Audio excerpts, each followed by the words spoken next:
everybody. Welcome back to the North Central Washington MVP interview series brought to you by Career Connect Washington and the Apple STEM Network. I'm your host, Carrie Horning, Career Connected Learning Specialist with the NCESD 171. So this is our third installment of this series, and yet our goal remains the same: to introduce our community partners to each other, whether it's business and industry, nonprofits, community service, educators, even just community members who are interested in learning more about what's happening around us. So a win today looks like each of you leaving with a greater understanding of the work being done all over our community, really all over North Central Washington, all around us. And then too, how you can kind of get involved in what's happening around us. So as I say every single week, it's a little bit corny, but I'm not going to drop it at this point. Grab your lunch, sit back, and get ready for an extra dose of professional nutrition. Today, I have the pleasure of speaking with Cadet Juan Ibarra. He's a senior at WSU. And Juan and I, as I always do with whomever I'm interviewing, we had a chance to connect prior to today's interview. And I was struck by Juan's focus and his foresight and his commitment to pursue a passion that was really true to himself. He's from the small town of Omak, Washington, and he proclaims that he was not the best student academically, but he wanted to pursue a higher education, and he knew that was an end game goal for him. So I think you'll find as we make our way through this interview that Juan had some amazing influencers in his life. His parents and some educators certainly top that list, but Juan himself is definitely in the driver's seat. And it's been a pleasure to get to know him. And no doubt he's going to have an amazing career of service in more ways than one ahead of him. So Juan, welcome to the NCW MVP series. Are you ready to kick this off?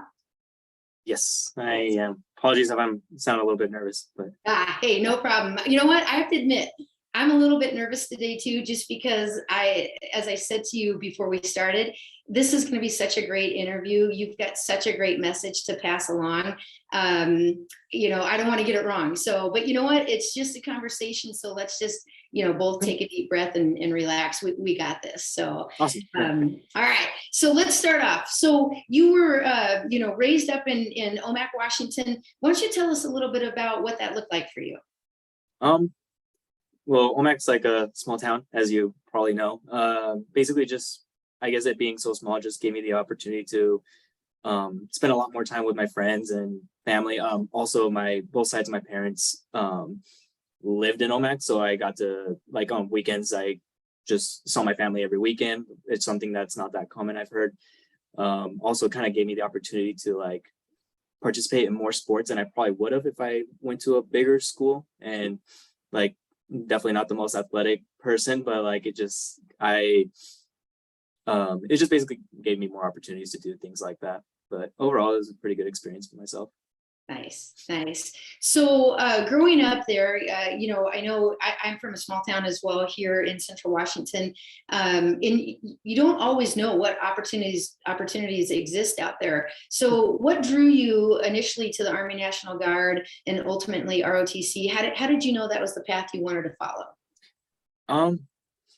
Just pretty much, originally I knew I wanted to go to college going through high school. I mean, that's like been the plan for myself since I was like as long as I can remember. My parents just had a little bank account saved up for myself to go to college and things like that. And but I also knew I wanted to serve some sort of military service at the time. And then one day we had a recruiter show up to school, kind of gave a talk about how the military life is, and that got my mind thinking about serving a lot more. Like I prioritized serving a little bit more than college at the time, towards my senior year in high school. But then after like a long sit down talk with my parents and some of my educators, like it just came down to I should definitely prioritize college or like some sort of education that's not military related, so that way I can use it after I get out of the military. So like that's when I started talking to the National Guard, which some of you may know, but like National Guard is definitely a way to pay for education. It provides you tuition assistance and GI Bill and all that stuff. So it just makes going to college financially the easiest choice. And then also still allowed me to serve in the military. So that's like how I got into the National Guard. For ROTC, ROTC is a thing that is offered here at WSU, and it's just a really good opportunity. It gives you a security, or basically secures you a job after college. So like it's something that you don't have to be like constantly worried about or looking around for, unless you're like really picky about what job you get. Then yeah, you probably should be worried about that. But like, it just gave me that kind of opportunity, and it's offered here at college, so I just took it, and I just went for it. I guess. That's terrific. So how, I know, you were talking about, your parents had really kind of said, hey, listen, college is something that, you're going to end up doing. They saved for it. You knew that was going to be a part of your future, and this was a way to get it paid for. Was there anybody else around you involved in the military, or this was just an interest you had? I'd say my best friend, one of my best friends at the time, I mean, he's still my best friend, but he enlisted in the National Guard, and he showed me that, or he didn't really show me, but I got to see it, but like all the money coming in and things like that, and for college being paid for, but he also still had a really good experience in the military. Like he gets to do all the fun stuff that some people like to enjoy doing, and I really got excited about that. So other than that, though, no, not really. I didn't really, besides close friend and uncle, I guess. Okay, good. Well, that's great. So, okay, so you took that path of Army National Guard, rolled into school. What's happening now? We've gone through COVID. Just what's this journey looking like for you as a college student and as a member, of ROTC in the service?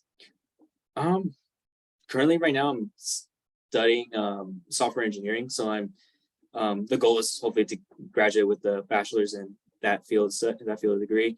And then hopefully I do branch active duty. I have to do a 5th year since I originally started as a psychology major. And so I decided to switch after my freshman towards sophomore year. And so so I'm a senior now in ROTC, but I'm technically a junior in my degree. But hopefully I get the degree and get the branch of choice, which is cybersecurity. So like hopefully I get that way I can use it for cybersecurity. Kind of just gives me opportunity to use it. I guess like one of my fears was to spend all this time in software engineering classes and like just kind of stressed out all the time, and then get into a branch of the military that is not related to that. And then when I get out of the military, I can't really use my degree because the skill that my degree kind of that's required of you requires a lot of practice, and just I don't know if I'd be able to keep up with that if I didn't do cybersecurity. Yeah. So just hopefully it gives me an opportunity of getting a job outside of the military. Other than that, just like, I think it will. I did a little homework, after we spoke on Monday. I did just a little bit of homework on the whole cybersecurity. And I was going to mention just a couple facts that I picked up, that there's 2 key logistical advantages for a strong career in cybersecurity. There's low to no unemployment, and there's a solid compensation. And when I say solid compensation, in some of the big cities and the Fortune 500 companies, they're talking about like $400,000 a year. In maybe more of a mid-sized corporation, they're talking about $150,000 to $200,000 a year, which is a really good salary, a really great way to support your family. So I think you made a pretty good choice there. I hope so. Nice trade on that one. So so we talked a little bit too, and I want to make sure that I get this covered. It's you're pursuing your degree. That also, is that leading you to a future career as an officer as well, or is that a totally different offshot? So like, does me doing my degree help me get the specific job that I want? Well, will that help you move into becoming an officer? Yeah. So like, to become an officer, I'm pretty sure it's all military wide. But to become an officer for the Army, you are required of a bachelor's degree. It could be anything. I have friends who are criminal justice majors or psychology majors, and I think one of my friends is constructional engineering. But like, you need a degree, so it's a requirement. You just need to get some sort of degree. Yeah, so for students who are watching this, I think, just to kind of clarify, if they're thinking about, going into the service and they're thinking about long term and wanting to become an officer at some point, then they do need to have a 4-year degree. Yes. I mean, it could be something. I mean, degrees. It depends what kind of degree you get, but like some degrees, the difficulty level just it depends on that field that you go into. So if you want to go into an officer, like if you know you want to be an officer and like that, you want to do the whole 20 years or something like that, then there's nothing wrong with choosing a degree that requires a lighter load, a lighter school load, and so that way you can really get that secure job and get the military life that you want. Yeah. So what when you talk about that's a great little segue. What kind of workload do you have on a day-to-day basis between not only college but your responsibilities, for ROTC? For ROTC, I'd say it's pretty busy. I mean, Mr. Tate's probably laughing over it because he knows how busy we get sometimes. It's definitely manageable. You definitely are gonna have to sacrifice a lot. Like I used to things I like to do is go to the gym at least 6 days a week, but now I kind of get only 4 days just because I want to prioritize the homework as well. Mm-hmm. But the workload is definitely there. I'd say college, or definitely being an engineering student and ROTC, and in my case being a husband, I feel like it's just a lot of responsibility and a lot of commitment. So you just don't really, the only thing that's I guess is different is I don't get a lot of time to myself, Mm-hmm. I guess. But luckily I like to surround myself around people, and I feel like that's a good mental break already. So me just working with my peers and my wife, I mean, it's just it works out pretty well, but like the load is definitely pretty heavy. Yeah, good. Well, you know what? That actually is another great segue. You said something to me when we spoke initially that to be a good leader, you have to be a good follower. And I really think that's a great topic to cover in this interview because a lot of the school districts, employers right now are saying, listen, we're not seeing the basic soft skills or even really life skills, if you want to refer to them as such, in our employee candidates and in our students. And when you talk about the workload that you're carrying, we're really talking about soft skills because you're doing, it's time management and it's focus and prioritizing and all those things. Can you talk to us a little bit about some of, the life skills and management skills that you use to get through your day with everything that's on your plate? Yeah. One of the big ones is definitely, I think two big ones for sure is when it comes to myself is discipline and communication. I'd say discipline, you don't obviously to do this, you don't really need like the full military discipline, like when people think of discipline with the military, they think of probably like a high version of that, but it's just like some sort of discipline on like being committed to your homework, being committed to your going to class, looking over your notes after class, like understanding what you're learning, things like that. I'd say that, but communication is also another big one, just because I mean, you have to, especially in RTC, you kind of have to communicate with your professors. And I'm also in the National Guard, so that also requires me doing like once a month drills, 2 weeks in the summer kind of drills. And so I have to like communicate that with my professors, let them know like, hey, I won't be able to finish this assignment in time.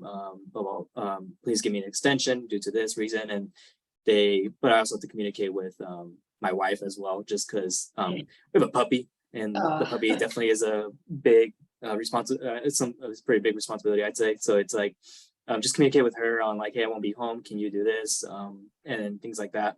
I'd also say like a soft skill. Another one is empathy, or like just especially if you're working in the military or honestly anywhere in the real world. Like if you're especially if you're working above somebody or working alongside people, you just have to be pretty understanding and like reasonable with them, like just try to see things from their perspective.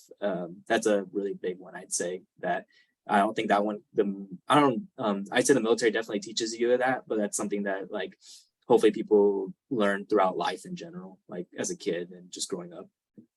Yeah, I love that you said that. We spend a lot of time at Career Connected Learning really talking about soft skills. In fact, we go into the classrooms and present them, whether it's just to one single class, whether it's to the school, even, FBLA, different groups. And empathy is the big one. I always end on that, just to let the students know just how important it is. So I love that you brought that up. But I'm also hearing you kind of talk a little bit about time management, work ethic. That's incredible.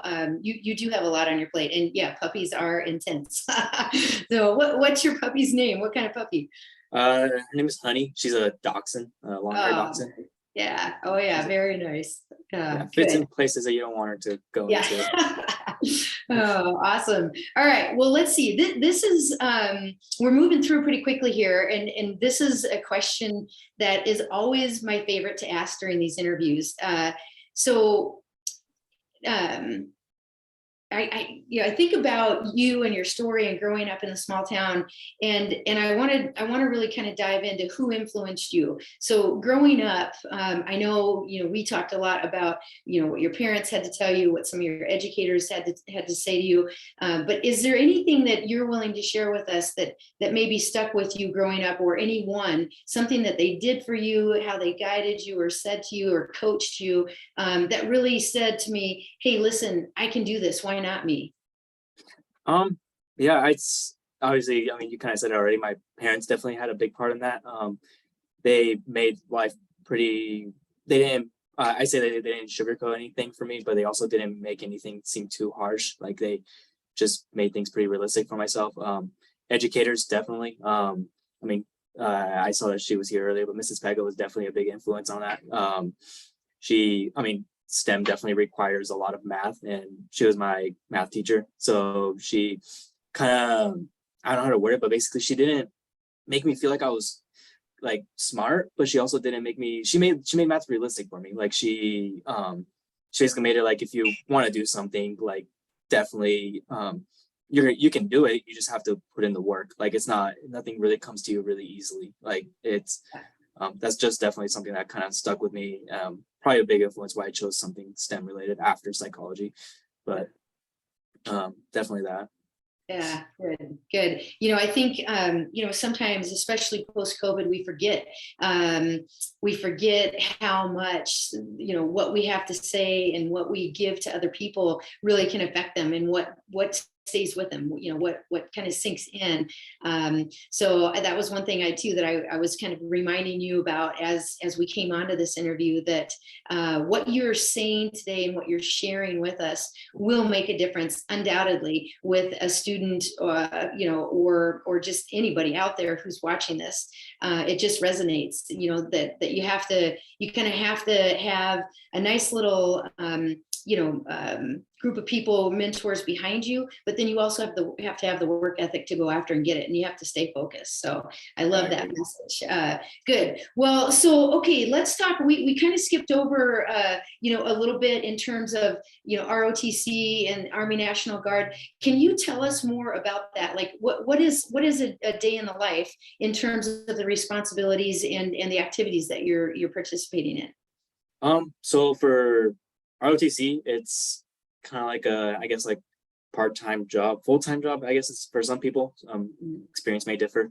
So basically, you just wake up in the morning, you have to participate in physical training in the morning. Usually, I'd say sometimes it's at 4 a.m., sometimes at 5. Definitely in the morning before your 9 a.m. class or your 8 a.m. So that's first thing, Monday, Wednesday, and Fridays. And then you have to attend like a lab on Thursdays, which requires just like, it's a mandatory lab for juniors and seniors, but it's basically like, you just go over tactics. So like your junior, the summer of your junior going into your senior year, the summer between those two, you have to go to a training, a special training for cadets in Fort Knox, which is in Kentucky. It's basically where you get evaluated on like what you've learned in the past 3 years, and that basically just helps you, hopefully teaches you a lot of things, but it also it plays a big role on like whether you get the job that you want or things like that. So the purpose of labs is pretty much to prepare cadets for that. And so that's pretty much that's like the mandatory things that require you. Other than that though, like it's a lot of stuff is kind of on your own time. So like we have to, as a senior, we have to plan training for the juniors and sophomores and freshmen for the lower classmen. So we have to plan like a field training exercise, which we're leaving for tomorrow. But like you have to plan that. You have to plan the labs. But you also have to communicate with one another, with your peers. There's I think 13 of us in my class, so we all have to communicate with each other and like just it's a lot of planning, I guess, more in the senior world, and you're planning more stuff, and then your junior year you're executing it most of the time. So that's ROTC alone. National Guard is just like that once a month kind of thing. I got the opportunity to take on a platoon leader role, which is I guess so the purpose of ROTC is you graduate and you commission and you become a platoon leader in the Army, which puts you're responsible for a platoon, which is like 4 squads.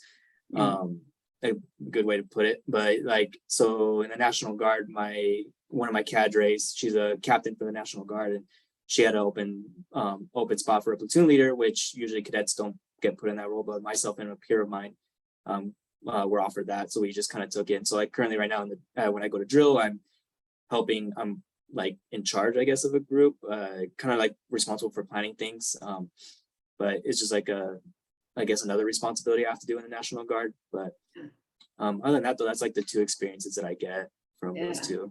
That's amazing. Congratulations. And I'll say thank you too. You know, that's a lot of hard work. It's a heavy plate. So thanks for carrying all that. You know, you are appreciated for sure. So, well, we're kind of getting close to winding down. And before I roll into any other questions, I kind of want to ask the audience if there's anybody out there who has any questions for Cadet Ibarra. If there are, you can unmic yourself and ask away. If there aren't, I'm gonna go ahead and ask him a few more questions myself. Any questions out there?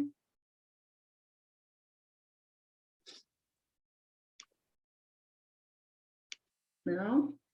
Okay. All right. So let me go back then and check in with you on another aspect. When you first started to encounter this and you're thinking about this is a great, you know, financial aspect, way for me to pay for college, what did that process look like? When you were a high school senior, you're interested in looking at this route, what did that look like? And was it difficult? You know, was it easy? What was that whole process of actually getting signed up? For me, I guess it was kind of difficult just because I had surgery on my leg when I was little. So like, I guess the medical process was definitely a process, and Mr. Tate probably knows for sure, because when I was getting an RTC, I came back to the same thing. So if that's what you mean, is that a question you're asking? Well, just the process of signing up, and I'm not sure if I'm using the proper, you know, lingo, but enlisting or officially becoming a member of the National Guard or ROTC. Yeah. So like basically, like, all right, for the National Guard, you just have to basically meet up with a recruiter, talk to them. They obviously, recruiters are going to want people to join the military or enlist. So I decided to enlist in the Army, or in the Army National Guard, which basically just requires me to go to basic training, and OSA get MOS qualified, which is like your job, whatever job you specify, get certified on that one. And then once you do that, you just pretty much once you get all that out of the way, then yeah, you just pretty much show up to work and everything like that. But like all the benefits that come with like college and things like that, getting paid for, that really doesn't come in unless you like enroll into a 4-year university. So like you have to enroll into like college, and you also have to, it's states made, like depends on what state you are. I just know for Washington State, like I get 50% off on tuition, and I get tuition assistance and the GI Bill, and I basically, like, it just covers most of my income, or it is most of my income, and like you just have to be enrolled into a university for that. Okay, and that process started in high school, and then once you graduated, then you started to make the time commitment towards service.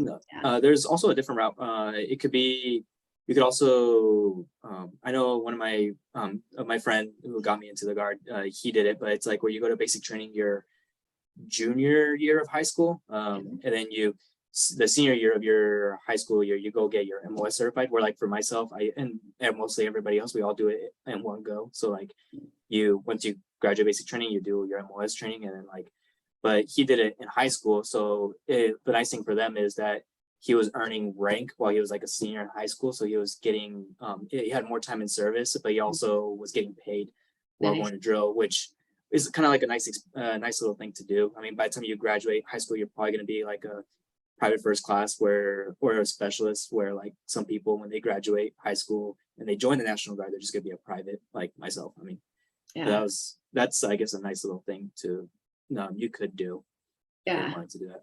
Absolutely. And, just because we are recording this and it will be shared out, it's not only men, right? You have women in yes. Yes. Yeah. Okay. Yeah. Excellent. Good to hear that too. So, well, listen, I want to make sure that I'm very respectful of everybody's time, and we're getting close. So two things I want to make sure that I say as I round this out, which, two things for me can take a long time. So I really do want to thank you. I think you are an amazing young man. I think you're on an amazing journey. I love the fact that you've chosen service as a way to not only, provide a better life for yourself and your family, but to give back to the community, to give back to your country. I just think you've got an amazing future ahead of you, especially after I did all that research on cybersecurity. You're going to be just fine, young man. Hopefully I get it. It's not confirmed yet at all. Like it's not promised. Yeah, well, not promised, but I feel like you've got the work ethic to make it happen. So, so I also want to thank you for being here today. But is there any last message or anything that you want to say? If you think about the audience who's watching this, we have educators, we've got community partners. We're definitely going to have students. This is going to resonate across the board for a lot of our high school students. And we cover a territory of about 29 different districts. But any last message you want to give to if somebody's thinking about taking this route? Basically, or I guess any message I would say is like, you don't have to join the National Guard to do ROTC. You could just graduate high school and go to a 4-year university, and then look for the ROTC program of that college and just sign up for it, and just show up to PT and do everything that pretty much I do, but just you don't have to go to monthly drills for the National Guard. And if you're lucky enough, you could probably get a scholarship and get college paid for. So that's a different route that you could also take. And then if you want to become an officer and get college paid for, and that's definitely another thing. I just didn't want to make it look like you have to join the National Guard to be an ROTC. Yeah. No, thank you for that clarification. Awesome. All right. Well, I will say again, it has been a total pleasure to have you today on the NCW MVP series. Thank you, for taking the time out of your obviously busy, very busy schedule to join us. And you know what? We will round this interview out. I will place the recording up on our social media channels for the Apple STEM Network and the NCESD, and you can share that out as well. But Juan, thank you very much for being a part of today, and I wish you all the best. No, thank you for having me. Hopefully I answered your questions. Hopefully I got the message. 100%. You definitely did, sir. I appreciate it. And like I said, your message will definitely influence, encourage, and guide some other folks out there. So thank you for sharing. Well, thank you for having me. You're welcome. All right. Have a great day, everybody. Thanks for joining us at the MVP series.